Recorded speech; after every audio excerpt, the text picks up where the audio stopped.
YouTube, what's up? Here's some for the fellas. You know what time it is. And sisters, if you listen, this is a way you can encourage your husband, your boyfriend, whatever you want to call it. Because he's going to need it. There was a time, you know, I had already been conditioning myself and training and learning different skills and just being aware of certain stuff for years. And there was a time I had moved into a new neighborhood with my lady, you know, beautiful, fresh relationship. And we were getting packages, Amazon packages to our house constantly. And there was a time where that, you know, she worked from home and she had noticed her office was by the door, front door, like most home offices are. And she had noticed somebody had picked up our Amazon package. And there was a crew of cats that had lived downstairs. Not downstairs, down the street. And she, you know, we got cameras around the house. So she was able to identify what the cats looked like. So, you know, I'm like, okay. First of all, it's my duty to make sure she feels safe no matter what environment we are in. You know what I'm saying? So I'm like, okay, let me assess the situation. Good sit. Dirty, good sit. Hold on, let me tie my shoes. So I said, okay, let me assess the situation. So, like I said, it's my responsibility to give her that confidence that, you know, I can handle my business. She already could sense that about me, but you know, all your women can sense that about some of the men. But when you actually show them that you don't plan, when it comes to men, no matter what size, what degree, you know what I'm saying, it's a different turn up. And you know, every woman of mine knew that, you know, I get down. So what happened is, and trust me fellas, if you have to even show that junk, your sex is gonna improve, you know what I'm saying? And you put it down, you smash, you put it down, you know what I'm saying? Because sometimes the Most High is allowing your woman to allow you to show your woman what type of caliber of man you are. So you take full advantage of that, you know what I'm saying? So, reason why I'm bringing this whole little topic up, because I took my dogs out. I took my dogs out to use the bathroom this morning. It's like 3:40. And I'm debating, okay, am I gonna hit the treadmill? It's not raining right now. I got home late last night. They didn't get a chance to go for a walk. So, you know, I can hit the treadmill, or I can just take my dogs for a walk. Let all of us get some cardio in. Let them stretch their legs, and that's what I chose. And I'm like, you know, a thought came to my mind of an experience that I had. And I'm sharing it with you. Because, men, you have to be fit. It's your duty to be fit. It's your duty to be fit. Mentally, emotionally, physically. Okay? You have to be emotionally fit. You have to be physically fit as a man to carry the load for your family. So what I was saying,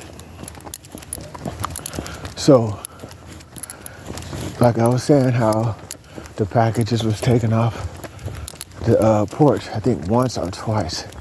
I think just once. It was just once. Once was enough. That's how you gotta do it, especially when you move a new neighborhood. Once was enough.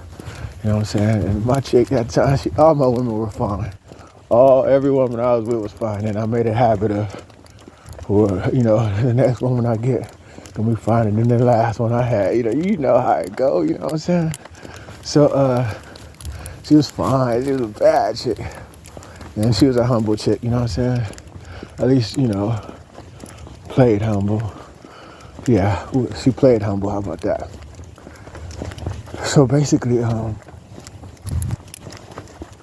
one day I got off work, and a lot of times she would meet me at my vehicle. She'd come out the house and stop what she's doing, and greet me, hug me, kiss me, and stuff like that. That was dope. It was cool, you know what I'm saying?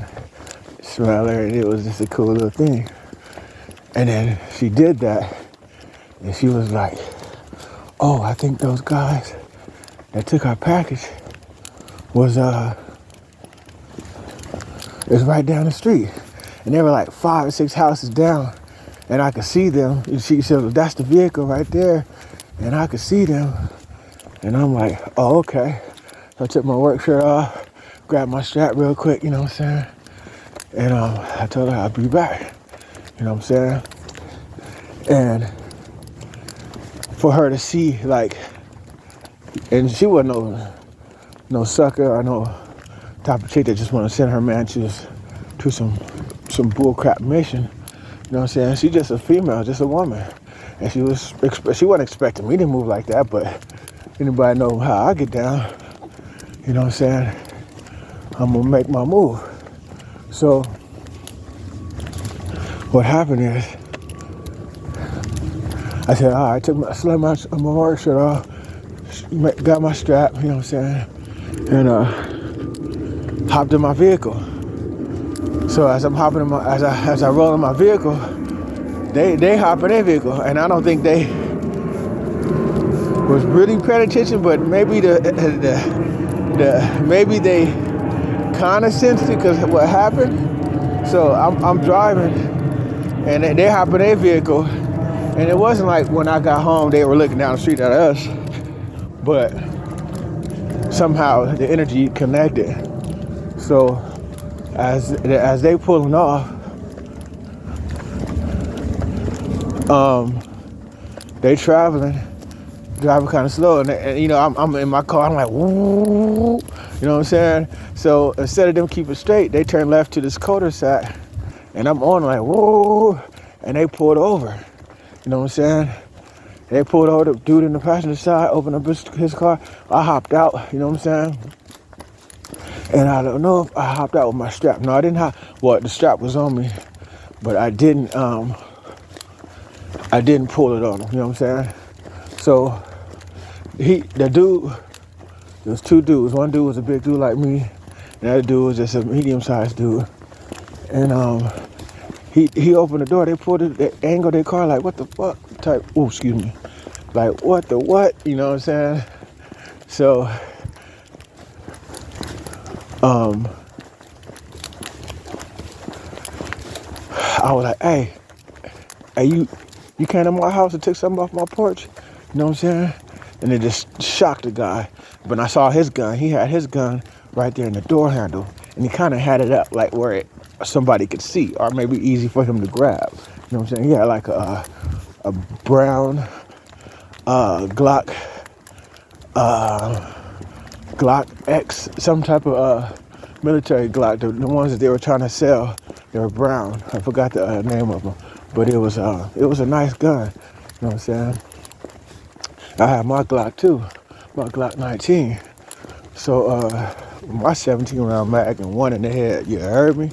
So basically, I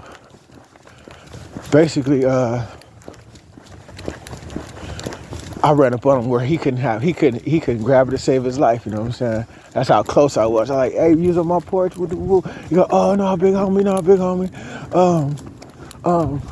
He was just like backpedaling, and I looked inside the house, inside the car too, because the guy was there. He could have had a strap. He could have just not to put stigmas on our people. You know what I'm saying? But they look like some little gangsters and stuff. You know what I'm saying? And I'm obsessing I'm observing the environment while I'm getting at them. You know what I'm saying? I'm like, hey, you took the package off my door, you know what I'm saying? He said, hey, no, big homie. What happened is My auntie was expecting the package and it got shipped to your house, you know what I'm saying? It was our package, and I'm like, look, man, don't y'all ever come to my house. You know what I'm saying? And I'm just giving it to him, you know what I'm saying? And he goes, we got another package. We supposed to be expecting them to come. And I was like, and I was calm. I've always been calm. I've been in head-on collisions and been calm. I think the Most High God that I'm well under pressure. You know what I'm saying? That's a gift of mine. So I'm just saying this. I'm just talking like this because I'm walking. And just telling you what actually happened. So basically, I'm looking at both of them and I'm assessing, and they know I'm ready. They know I'm ready. They like, ooh, the way I park, you know what I'm saying? And it is what it is. So the other dude in the car, he's like, nah, big aunt, you know, we ain't here to disrespect, da da da. You know what I'm saying? If you ever need anything, you know, we got you. You know what I'm saying? And I'm like, man, let's check this out. I explained to him. I said, if this next package come to my house and it's got y'all names on it, I will literally walk it down to the house myself, and I will give it to you, and I will apologize. But other than that, don't you ever come to my house. And they were like, all right, that's what's up. And then they was like, yeah, the other package is supposed to come like tomorrow, da da da. So I came, so that was that. Ain't wasn't no handshake or nothing. I walked back in my car, turned around, and I left. So the next day, lo and behold, a package came, and it was not to us. So I explained to my lady, I said, look, check this out. This is what happened when I got it. You know, I came back. Thank God I came back. I could have probably never ever came back. It could have all went south. It would have went bad for them, and it could have been bad for me. But thank God the Most High didn't allow that to happen. So the package came, and it wasn't ours. And I explained it to her. So I grabbed my rock while I grabbed Q, because Q, he with the business. That's my guy. It's like that's my guy. This is him right here. I got the camera on. Q, he with the smoke. And that's what I'm teaching Dirty to be with the business. And Dirty gonna get there eventually. He's got a great mentor. Q is his mentor. So I got the package. I got Q. I walk with Q. And they be kicking it in their garage. So of course, you know, I got my thing with me and stuff like that. But right is right, wrong is wrong. So I grabbed Q. We mob down there. I tell her I'll be right back. You know what I'm saying? Another opportunity for her to see how I get down. Not to impress her, because I ain't even impressing no broad. I've never been that type. I've always been a good cat, and I've always been a smooth cat. And women have always get to enjoy and experience that type of energy. But I never would try to do nothing to impress no female. That wasn't in my character. You know what I'm saying? So, but it was another opportunity for her to see how it went down. So basically,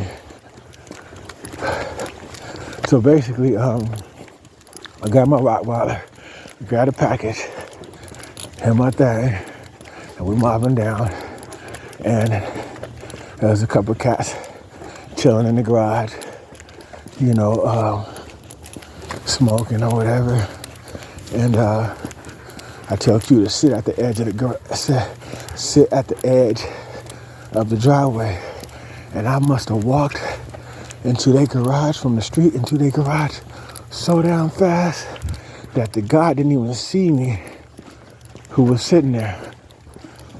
One guy was on the phone and one guy was kind of like sitting like if his arms was in his lap, with his head down kind of. I walked up, and 90% of the time during the week I'm in all black. So I walked up so quick. Like, hey homie, hey. The guy had gave me his name the day that I ran up on him, and I asked for him, and he was like, oh man, they just left, da da da da. I said, this is his package, da da da da. I said, tell him, I said, I apologize, and here's his package. Gave him the package, they were like, still kind of startled, like, oh, okay. You know what I'm saying? I walked away, turned back to look at him, make sure we were straight, And then I told Q side, and Q, he stood up, started walking by my side, grabbed his leash, and I had the attack leash with me, the short leash, just in case I had to tell him to do what he got to do. And so we sent Mom back to the house, gave her the package. You know, she was probably in the kitchen, wrapping up dinner and all that type of stuff. And I went back there, gave him the package, came back in the house, went on about my day. Ain't giving no long drawn out experience to tell her what happened. So I gave it back to him. Old boy went there, told him, you know, I apologized and all that. And she was peace. She was at peace. She was at peace. I probably smashed the junk out of that night. You know what I'm saying? She was at peace. And the moral of the story is, you know, even this woman, I had trained her and skilled her on weaponry. I got her running miles and stuff like that. Even her daughter was running miles. Come on, Q. Even her daughter was running miles. Just because of the knowledge and the wisdom that I was guiding them with. And sometimes, you know, she wasn't always into the training. And there was another time where there was guys breaking into cars. Even her car got broken into, but thank God for his mercy and his spiritual protection, nothing was touched. Nothing was touched. She had a brand new BMW, and they just went through the glove compartment, moved around the paperwork, but there was no valuables in there. And people in my community had stuff stolen out their car. So me and one of my neighbors, we start patrolling the neighborhood, you know, in that incident. But the point I'm making is, I always wanted her to train with me. We had another house, well, I had another house, and I set up obstacle courses in the backyard. And we would run those courses. And I used to love that, you know what I'm saying? I used to love the fact that my lady was training with me. And she was dope. She could shoot ambidextrous, where she can shoot with both hands. And she just did it better than me. You know what I'm saying? On her left hand. I'm a right hand shooter. But she was good. She was raw. And she never touched a gun in her life before me. You know what I'm saying? Never shot a gun in her life. I started her off with the airsoft BB guns in the backyard. Then I got her with the 22. And then she banged out with the 9mm. She banged out with everything. Assault rifles and all that. But basically, the moral of the story is, fellas, even though I desired her, we could have gotten so far in our training to being a dope team, but her heart wasn't completely in it. Her heart was not completely in it. 1 out of 10, I say her heart was 6.5. She was just above average in the ways of training and thinking, but she wasn't completely dialed in. So I will remember that all these scenarios, me being a man, I possibly can be in, and these scenarios was dangerous. And I was like, damn, I had to keep training, even though I wanted to train as a family, as a unit. I had to say, Mo, you had to train regardless, because she ain't gonna be there. She's not gonna be there when things pop off. You have to have your cardio, you have to have your strength, your skills, your abilities all up to par, because she's not gonna be there. And the point I'm making in this video is, men, no matter what shape you are in, make your conditioning better. I'm out here, it's 7 o'clock in the morning. You know what I'm saying? This is almost on the regular. This is on the regular, not almost. This is on the regular. This is on the regular. This is how I got down. This is how I get down. But, you know, with the weather, like it the way it is, haven't been doing no walk and talks as much as I desire to, because lately I've been getting off work late, or I've been choosing to do other stuff and stuff like that. So I was like, wanted to make a video to remind me, because I'm training. I train almost every day. Maybe one day out the week I don't train. And it's because no matter you family or not, you're gonna be the ones that's going out. You're front line. You're front line. There's rare you're gonna find a woman who can be front line with you, or even your homeboys. You know, I got a lot of homeboys. A lot of these cats, you know, they're pussyfooting when it comes to their training, and it's gonna be on them. It's gonna be on them. Don't let it be on you. You know what I'm saying? Be able to handle whatever type of threat it may be. You know what I'm saying? Train, you're striking, whatever type of martial arts you're into, you know, your weaponry.